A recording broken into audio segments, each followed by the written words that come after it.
They have passed multiple bills matching one's Build Back Better and billions of dollars to be given out. Senator Joe Manchin has now told Democrats what they need to do to get part of the Build Back Better Act right now, and it's something that may surprise a lot of people.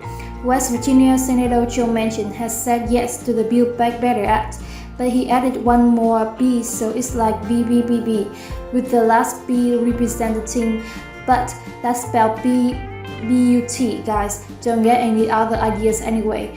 He's now okay with supporting prescription drugs and healthcare, anything beyond that.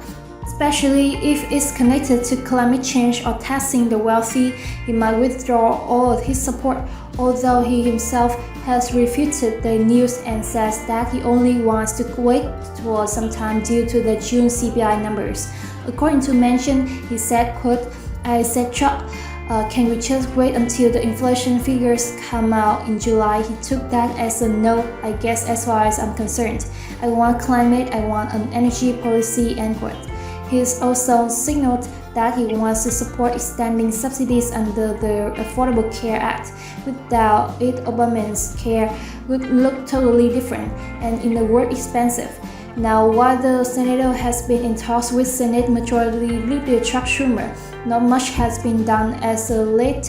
Besides hammering things out, problem is that Schumer wants to pass legislation before the Senate leaves for a reset in August, which doesn't match with that Manchin wants. This is likely a big blow to the Democrats' hopes and showing Americans that they can actually get things done, a very crucial step for such an important election year. Now, with a $3.5 trillion spending bill cut up into mostly nothing, Democrats are pinning most of the blame on Manchin, as he publicly spoke against the bill as he thought that the government was spending too much. The very recent comment to Fox News Hillary Vargas. So Vargas asked if Biden's statement was correct when he said that the June inflation numbers were outdated and blamed the data for the bad number, to which Manchin responded, quote, "It's the same people that might have given him the information saying that it was transitory a year ago and it wasn't transitory," end quote. Well, shots fired on that one. You guys, I guess that this kind of explains just a little bit this small exchange between a reporter and the president.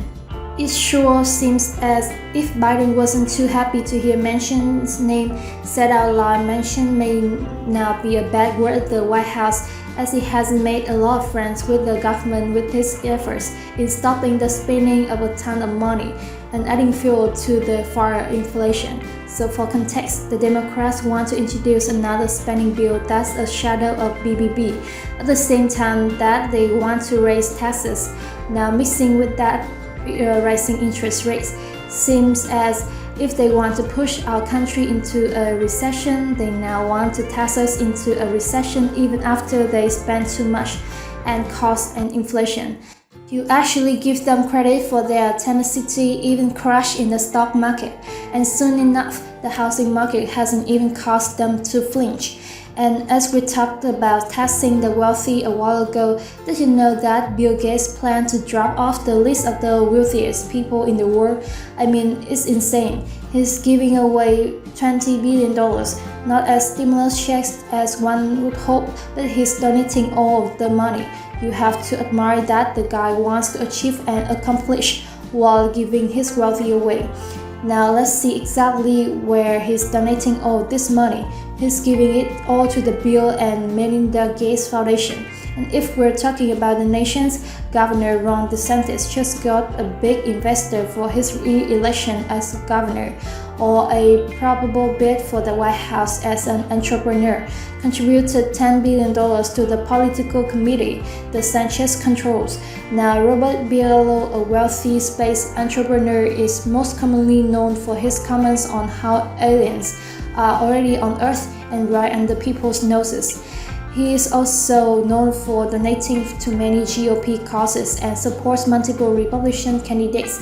Now, in tragic news, we regret to report that Ivana Trump, first wife of former Donald Trump, has died accidentally due to blunt impact injuries to her torso. Police are looking into signs that she fell down the stairs, although no specific cause has been identified. The White House has passed two bills that are catered to protect access to abortion, and the first bill called the Women's Health Protection Act, and the second bill called the Ensuring Access to Abortion Act. With the controversy surrounding Roe v. Wade, we're seeing Democrats pushing for more bills like this, and they're receiving Republican backing as well. Now, speaking of passing bills in the House, Congresswoman Anastasia Ocasio-Cortez has some very interesting comments when she asked over Instagram why things are getting passed in the House faster than in the Senate, to which she replied this quote, "Because the House doesn't have Joe Manchin in it," end quote.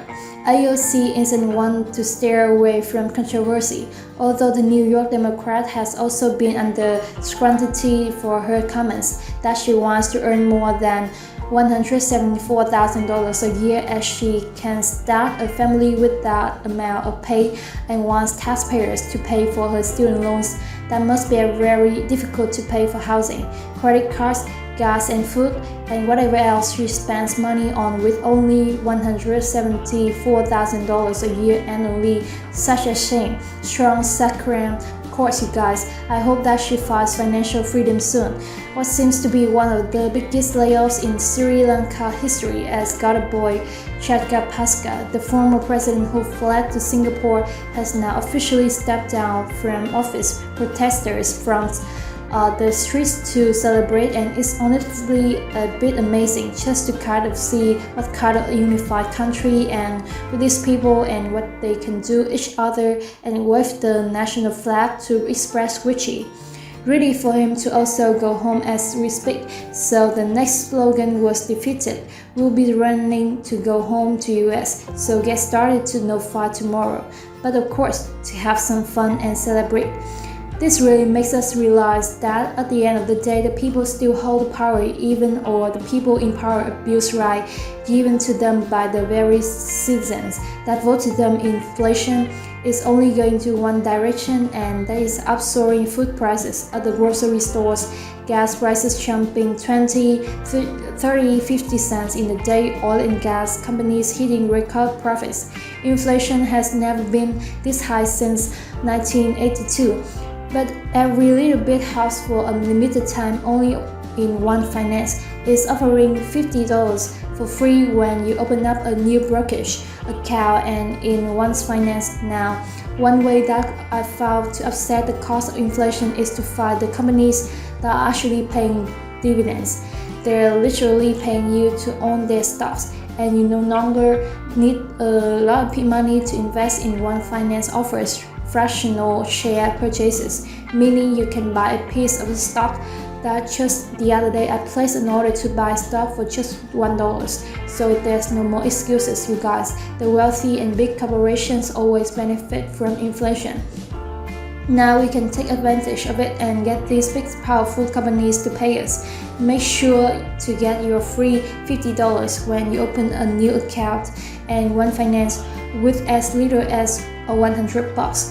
On that, you guys out there, you guys are doing well whenever you happen to be. Now before we go, please make sure to drop a like for the video. I want to thank you guys so much for watching. Thank you for the support.